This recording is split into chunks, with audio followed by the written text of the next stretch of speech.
Good evening बच्चों। हम digestive system के जो इम्पोर्टेंट 100 क्वेश्चन है वो लगाएंगे। ये 25 क्वेश्चंस में आएगा। आज 25, कल 25, परसों 4 क्लास में डाइजेस्टिव।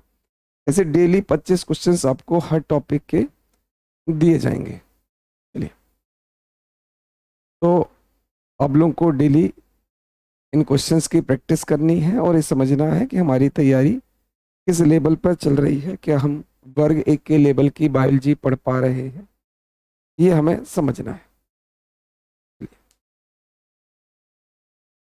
चलिए, क्वेश्चन पहला। इसमें रिमोट नहीं है ना, पेन चलती है, पीपीटी नहीं होती। नहीं, अब नहीं चलेगी ना पीपीटी, नहीं चल पाएगा, पेन चलते ही नहीं हो पाएगा।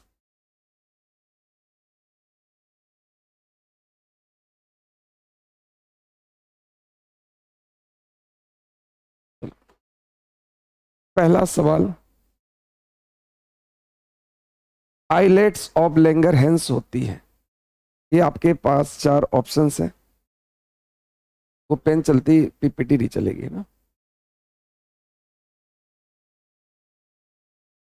तो लैंगरहैंस की जो दीपिकाएं होती हैं, सेल्स होती हैं, ये क्या होती है? जल्दी बताइए। लैंगरहैंस के जो आइलेट्स ऑफ लैंगरहैंस है, ये किस में पाए जाते हैं? तो ए ऑप्शन है ये लिम्फ नोड है। बी ऑप्शन पिट्यूटरी ग्लैंड की सेल्स है। तीसरा ये पेनक्रियाज की सेल्स है। ये चौथा किडनी की सेल्स है।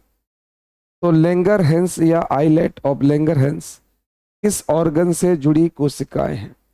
तो इसका जो आंसर होगा, वैसे तो आप लोग बहुत ही इंटेलिजेंट हैं, इसका आंसर होगा सी, पेनक्रियाज। आपको पता ही होगा, इसमें अल्फा और बीटा टाइप की सेल्स मिलती है। अल्फा सेल से ग्लूकागोन नाम का हार्मोन निकलता है और बीटा सेल से इंसुलिन नाम का हार्मोन निकलता है। तो लैंगरहैंस की सेल्स कहाँ पाई जाती है, अग्नाशय या पेनक्रियाज? इसमें आइलेट ऑफ लैंगरहैंस की अल्फा सेल से ग्लूकागोन और बीटा सेल से इंसुलिन पाया जाता है। अगला सवाल, वयस्क मनुष्य का dental formula of adult human क्या होता है? जल्दी से आइए, और इस क्वेश्चन को बताना है कि वयस्क मनुष्य का दंत सूत्र क्या होता है। डेंटाइन फॉर्मूला क्या होता है वयस्क मनुष्य का? 2123, 2133, 2122, 2122, 2133, ऐसा बहुत सारा दिया है। तो मैं आपको बता दे रहा हूं कि जो बच्चों में जो डेंटल फॉर्मूला होता है, आप याद कर लो। 2102, 2102। जो किशोर्स या जो एडल्सन होते हैं, उनमें 2122, 2122। और जो वयस्क होते हैं, उनमें 2123, 2123। तो बच्चों में चूंकि प्री मोलर मिलती नहीं है, इसलिए उनमें ये 0 हो जाता है। किशोर अवस्था में अक्कल दाढ़ आती नहीं है, इसलिए 1 कम हो जाता है। और वयस्क होते ही ये 2123 हो जाता है।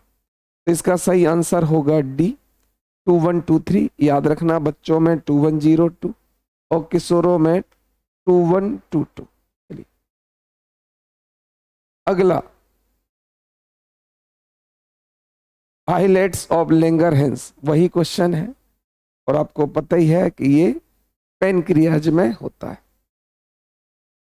अगला सवाल, रूमेन नाम का जो ऑर्गन है, ये किसका पार्ट होता है? ये फॉरेस्ट में डाल देना है ना। तो रूमेन नामक जो पार्ट है, गाय के किसका अंग होता है? तो 4 ऑप्शन है रूमेन। तो अपन ये पढ़ चुके हैं क्लास में कि जो जुगाली करने वाले जानवर होते हैं, रूमिनेंट्री होते हैं, उनमें 2 स्टमक मिलते हैं, 2 आमाशय मिलते हैं, एक नॉर्मल आमाशय और एक डाइजेस्ट करने वाला स्टमक। तो जिसमें स्टोर होता है उसे रूमेन बोलते हैं। अगला, लिवर का जो स्ट्रक्चर होता है, उसमें क्या क्या पाया जाता है? Glisson capsule, glandular cell, leukocyte, bile duct, क्या मिलता है? तो जो लिवर होता है, लिवर के बाहर वाले कैप्सूल को ग्लीसन्स कैप्सूल कहते हैं और अंदर बाइल डक्ट मिलती है। तो इसका आंसर हो जाएगा ग्लीसन कैप्सूल भी मिलती है और बाइल डक्ट भी मिलती है। तो ग्लीसन कैप्सूल और बाइल डक्ट मिलती है, ये लिवर के स्ट्रक्चर है हिस्टोलॉजिकल। अगला, आंत के बाद वाले हिस्से में जो विलाई होते हैं, रसांकुर होते हैं, वो बड़े होते हैं। आंत के बाद वाले हिस्से में जो विलाई होते हैं वो बड़े होते हैं, इसका कारण देना है, समझो। तो जब भी हम इंटेस्टाइन को देखते हैं तो इंटेस्टाइन में ऐसे फिंगर लाइक, उंगली जैसे स्ट्रक्चर पाए जाते हैं जिसे रसांकुर या विलाई कहते हैं। पर ये विलाई बाद में बहुत ज्यादा घने हो जाते हैं। क्यों? क्योंकि शुरुआत में डाइजेशन बहुत ज्यादा होता है और बाद में एब्जॉर्प्शन बहुत ज्यादा होता है। तो चूंकि शुरुआत में खाना पच नहीं पाता, इसलिए इन विलाई से एब्जॉर्ब नहीं हो पाता, और बाद में खाना जब पचा हुआ आता है तो आंसर होगा कि बाद में पचा हुआ भोजन बहुत ज्यादा होता है। पचे हुए भोजन की वजह से यहां पर विलाई बहुत ज्यादा पाए जाते हैं। इसका सही आंसर होगा, चूंकि बाद में खाना बहुत ज्यादा पच जाता है, मतलब पच जाता है ड्यूडेनम में, पचकर यहाँ आता है जहां से एब्जॉर्ब होता है। तो इस पचे हुए भोजन को ज्यादा से ज्यादा एब्जॉर्ब करने के लिए विलाई या रसांकुर बहुत ज्यादा पाए जाते हैं। अगला, मानव शरीर की सबसे बड़ी ग्लैंड कौन सी होती है? जल्दी से बताइए। सबसे छोटी तो मैं बता दे रहा हूं, सबसे छोटी या स्मॉलेस्ट ग्लैंड, सबसे छोटी ग्रंथि कौन सी होती है? प्यूस। सबसे बड़ी जो ग्लैंड होती है ह्यूमन बॉडी की, वो लिवर होती है। तो मानव शरीर की सबसे बड़ी ग्लैंड कौन सी होती है? लिवर होती है। अगला, स्टमक का जो संकुचन होता है उसे क्या कहते हैं? तो स्टमक हो या छोटी आंत हो, जब भी कॉन्ट्रैक्ट करता है तो उसको क्या होता है?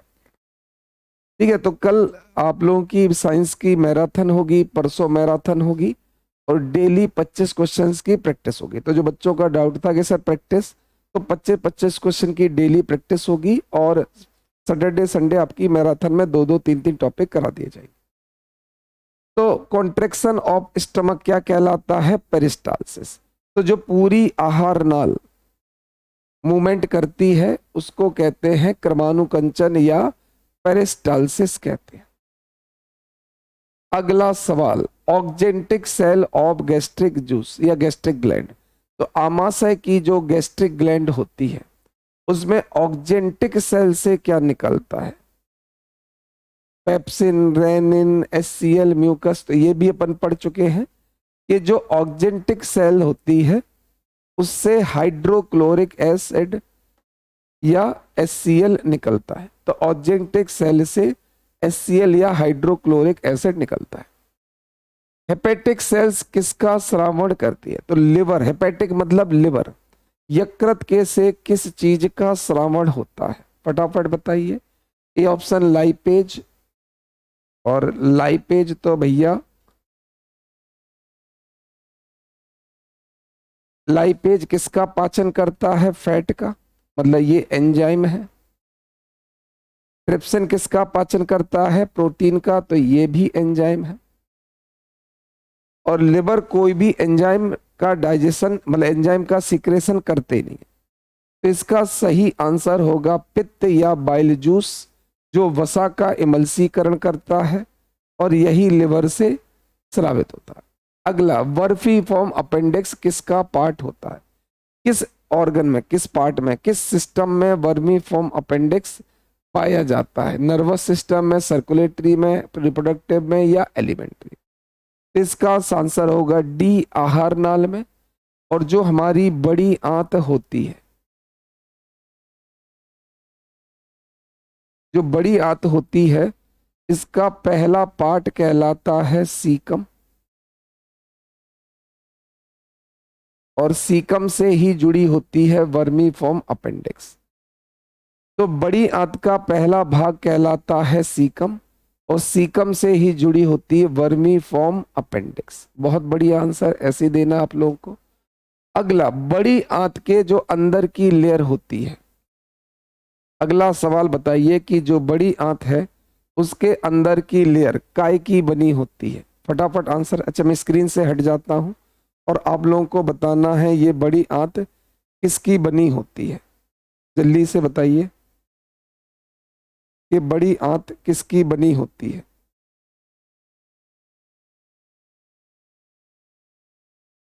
तो जो बड़ी आंत है ये एपिथेलियल टिश्यू का मिलता है ना। पूरी भी आपको पता है कि जो भी आपकी त्वचा की लेयर होती है वो एपिथेलियम की बनती है ना। तो कोई भी त्वचा की लेयर एपिथेलियम की बन सकती है, उसी का। अगला, बाइल का श्रावण। तभी हमने पढ़ा है कि जो लिवर है वो बाइल करता है, उसी को ही घुमा के पूछ लिया है कि बाइल का श्रावण कौन करता है। अगला है पाइलोरिक वॉल्व, किसके किसके बीच में पाई जाती है? अगला है, जल्दी से बताइए, पाइलोरिक वॉल्व। तो हमें पता है कि जो स्टमक होता है इसमें अलग अलग वॉल्व मिलते हैं। इसमें जो वॉल्व छोटी आंत की तरफ, छोटी आंत मतलब डियोडेनम की तरफ जो जाता है वहीं पर, तो आमाशय से जब हम डियोडेनम में जाते हैं तो पाइलोरिक वॉल्व मिलता है। इसका आंसर होगा डी। अगला, क्रिप्स ऑफ लिवरकून किस चीज का श्रावण करता है? क्रिप्स ऑफ लिवरकून, क्रिप्स ऑफ लिवरकून किसका श्रावण करता है? तो जो हमारी आहार नाल होती है, इस आहार नाल में अलग अलग तरह की सेल्स मिलती है। जैसे एक सेल है क्रिप्स ऑफ लिवरकून, जो क्या करती है? इंटेस्टाइनल जूस, आंतरस का श्रावण करती है। एक सेल्स होती है गॉबलेट सेल, जो म्यूकस का श्रावण करती है। आपकी आंत में एक सेल्स होती है पेनेथ सेल्स। पेनेथ सेल क्या करता है? एंटी माइक्रोबियल, जीवाणुओं के खिलाफ रस का श्रावण करता है। तो क्रिप्स ऑफ लिवरकून होता है जो आंतरस का श्रावण करता है। गॉबलेट सेल होता है जो म्यूकस या सेलेस्मा का श्रावण करता है। पेनेथ सेल है जो एंटी माइक्रोबियल का श्रावण करता है। और ब्रूनर्स ग्लैंड,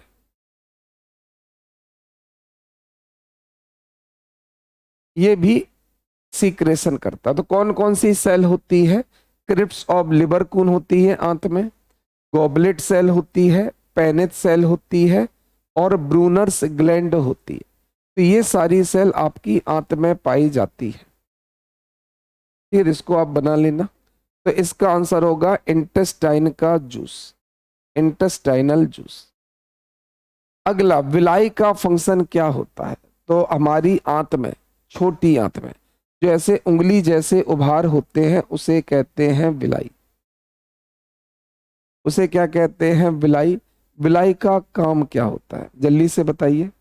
तो विलाई का काम होता है अवशोषण की सतह। देखो, जब भी फोल्ड होंगे ना, कोई भी कहीं भी फोल्ड, जैसे आपके फेफड़ों में फोल्ड है, जैसे एल्बुलाई बोलते हैं, तो जब भी फोल्ड मिला करे उसका एक ही आंसर है, सतह क्षेत्रफल को बढ़ाना।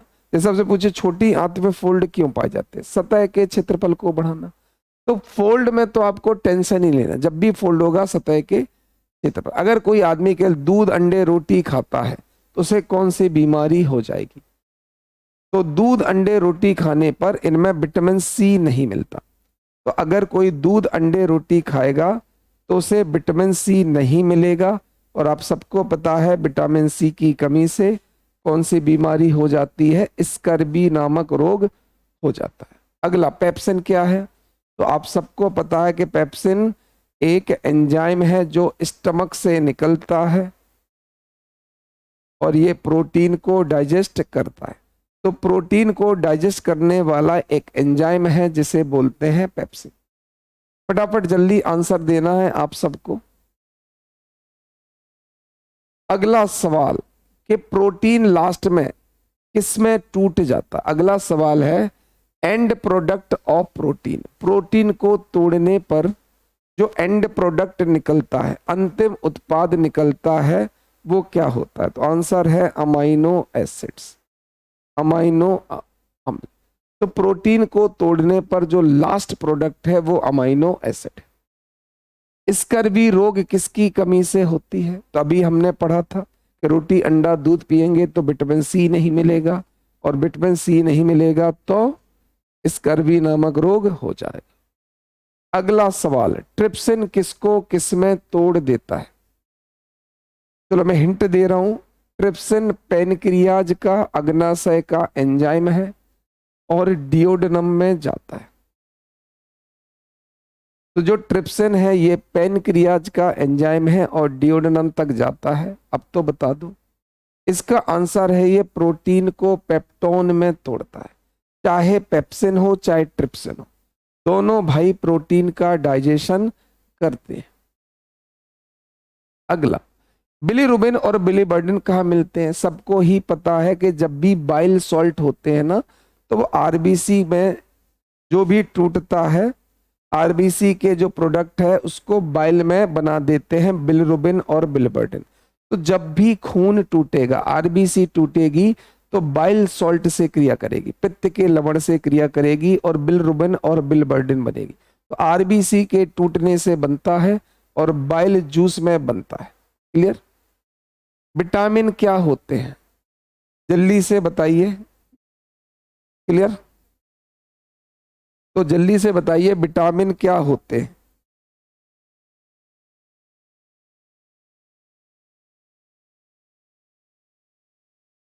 तो विटामिन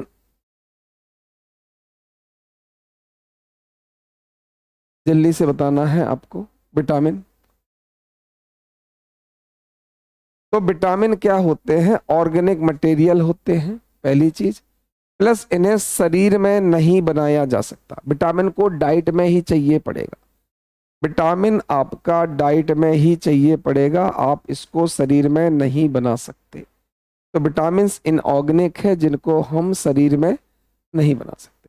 विटामिन ए की कमी से होने वाला रोग कौन सा है। तो विटामिन ए, विटामिन ए का केमिकल नेम क्या है, रेटिनॉल है, और इसकी कमी से रतौंधी हो जाता है। रतौंधी के अलावा जीरोप्थेल्मिया, आंखें सूख जाती हैं, और आंखें सूखने के अलावा त्वचा भी खराब हो जाती है। बहुत बढ़िया। मानव में कितने दांत हैं जो एक बार उगते हैं। तो हमारे यहाँ जो 20 दांत है वो 2 बार उगते हैं, क्योंकि बच्चों में होते 20 दांत फिर से हो जाते हैं। और जो 12 दांत है वो एक बार, चूंकि एक बार का पूछा है, एक दंती पूछा, नंबर ऑफ कैनाइन नहीं पूछा है ना, उनने पूछा है मोनोफियोडोंट पूछा। इस क्वेश्चन में इंग्लिश वाले सही कर लेना, मोनोफियोडोंट मतलब एक बार उगने वाले। तो इसमें हिंदी में आंसर सी हो जाएगा, इंग्लिश में आंसर, अच्छा इसका सी है, ठीक है सी होगा, पर वो बी और सी बदल गए है ना। तो आंसर 12 हो जाएंगे। फटाफट आंसर दो। कितने दांत दो बार निकलते हैं। अभी अभी हमने बोला कि 20 दांत कितने बार निकलते हैं, 2 बार निकलते हैं। क्लियर हो गया। मनुष्य के दांत में सबसे बड़ा हिस्सा, तो ये जो दांत होता है, दांत का ऊपर का हिस्सा क्या कहलाता है, एनेमल, पर ये केवल ऊपर है। ज्यादातर हिस्सा में जो है वो डेंटाइन मिलता है। तो दांत का जो ज्यादातर हिस्सा है वो डेंटाइन होता है, और नीचे वाला हिस्सा सीमेंटम होता है। तो डेंटाइन और सीमेंटम होता है। अगला ऑक्जेंटिक, पहला क्वेश्चन याद करो, ऑक्जेंटिक HCl बनाने वाली सेल को हाइड्रोकोलेट। तो स्टमक के गैस्ट्रिक जूस में, जठर रस में जो HCl बनाते हैं उन्हें कहते हैं। तो कहाँ मिलता है, गैस्ट्रिक में, जठर ग्रंथि। अगला क्वेश्चन, सबसे कठोर पदार्थ। तो अपन ने अभी अभी देखा कि दांत के ऊपर जो कवर होता है वो उसे क्या कहते हैं, एनेमल, और एनेमल सबसे कठोर पदार्थ होता है। चलिए आज का आखिरी क्वेश्चन, तो चलो अपन ऐसा करते हैं, डेली 30 क्वेश्चन की प्रैक्टिस सीरीज कर लिया करें। सकस इंटेरिकस, सकस, देखो हमारी आंत में जो आंत रस है, अब मैंने सारी सेल्स पढ़ा दी हैं, वो क्या करती है, क्रिप्स, अलग अलग सबके काम, एक डायग्राम समझाया, देखो ध्यान से। गोब्लेट सेल क्या करती है, म्यूकस करती है। क्रिप्स ऑफ लिवर कून और ब्रूनर्स ग्लैंड, ये दोनों क्या करती है, आंतरस करती है। और जो पेनिस सेल है वो एंटी माइक्रोबियल जूस बनाती है, याद कर लो। क्रिप्स ऑफ लिवर कून और ब्रूनर्स ग्लैंड, ये दोनों आंतरस बनाते हैं। गोब्लेट सेल म्यूकस बनाती है और Paneth cell antimicrobial cells बनाती है। तो ये आज के इंपॉर्टेंट 30 क्वेश्चंस हो गए हैं। डेली हमें इनके क्वेश्चंस करना है, तो कल हम इसके आगे पढ़ेंगे।